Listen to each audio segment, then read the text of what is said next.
आपण ठरवल्याप्रमाणे वर्ग मंत्रिमंडळाची निवड केली. त्यामध्ये सहल मंत्री नावाचं एक पद आहे, बरोबर. प्रत्यक्षात शाळेची सहल निघायला अजून बराच वेळ आहे. तोपर्यंत आपण काय करणार आहोत, तर एक 10 मिनिटं एखाद्या प्रेक्षणीय स्थळाची, धार्मिक असेल, आध्यात्मिक असेल किंवा सांस्कृतिक असेल, त्या स्थळाची माहिती आपण विद्यार्थ्यांमार्फत देणार आहोत. अलीकडेच आपल्या वर्गातील ईशान बांदेकर अक्कलकोटला जाऊन आलेला आहे. अक्कलकोट या धार्मिक स्थळाची माहिती तो आपल्याला या निमित्ताने वर्गात सगळ्या विद्यार्थ्यांना देणार. सगळ्यांनी शांतचित्ताने ऐकून घ्या अशी मी तुम्हाला विनंती. ओके बांदेकर, सांग. नमस्कार, माझं नाव ईशान बांदेकर आहे. मी तुम्हाला अक्कलकोट या ठिकाणाबद्दल माहिती सांगणार आहे की तुम्ही शांतचित्ताने ऐकून घ्या ही माझी नम्र विनंती. अक्कलकोट हे भक्तांसाठी धार्मिक ठिकाण आहे. तिकडे स्वामी समर्थ महाराज वटवृक्ष मंदिर आहे. त्या वटवृक्षाच्या मंदिराखाली स्वामी दिवस रात्र तिकडे जे माणूस होते त्यांची शंका सोडवायचे आणि त्यांची अनेक लीला केलेली त्यांच्यानी. आणि नंतर तिकडूनच गेला काय समाधी मठ आहे, त्या गावात स्वामी प्रकट झाले. म्हणजे तो वडाचं झाड अजूनपर्यंत असं कोणाला माहित नाहीये तिथे स्वामी प्रकट झाले. तो तर म्हणतात की त्या वडाच्या झाडाखाली वारूळ प्रकट झालं आणि एक हे म्हणजे लाकूड तोडत होता, तेव्हा ते लाकूड वारुळावर पडलं आणि स्वामी समर्थ प्रकट झाले. ते मंदिर म्हणजे वटवृक्ष मंदिर. वटवृक्ष मंदिरापुढे स्वामींचा मठ आहे, स्वामींचा समाधी मठ.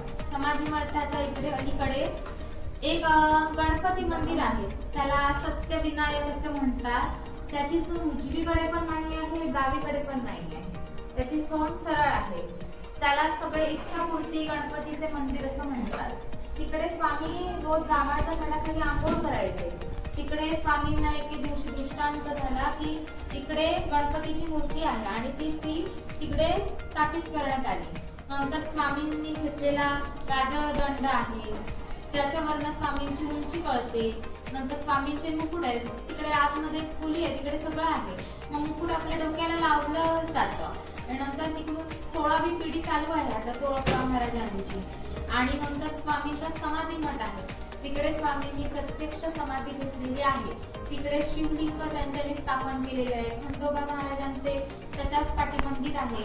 आणि नंतर तिकडून गेल्यावर एक स्वामींचा असाच मठ आहे, तिकडे स्वामींचे असे सगळीकडे पावलांचे ठसे आहेत. आणि तिकडूनच 3-1 तासावर एक आत्मा पिठापूर म्हणून मंदिर आहे, जिकडे स्वामी दत्तगुरूंचा दुसरा अवतार स्वामी नरसिंह सरस्वतींनी जन्म घेतला होता. तिकडे जसं कोणाच्या अंगात भूतबाधा असेल तर तिकडे ती निघते. तिकडे आरतीच्या टायमिंगला भूत नाचतात असं म्हणतात. आणि नंतर तिकडे स्वामींच्या निर्गुण पादुका आहे, म्हणजे दत्तगुरूंचा दुसरा अवतार निर्गुण पादुका आहे.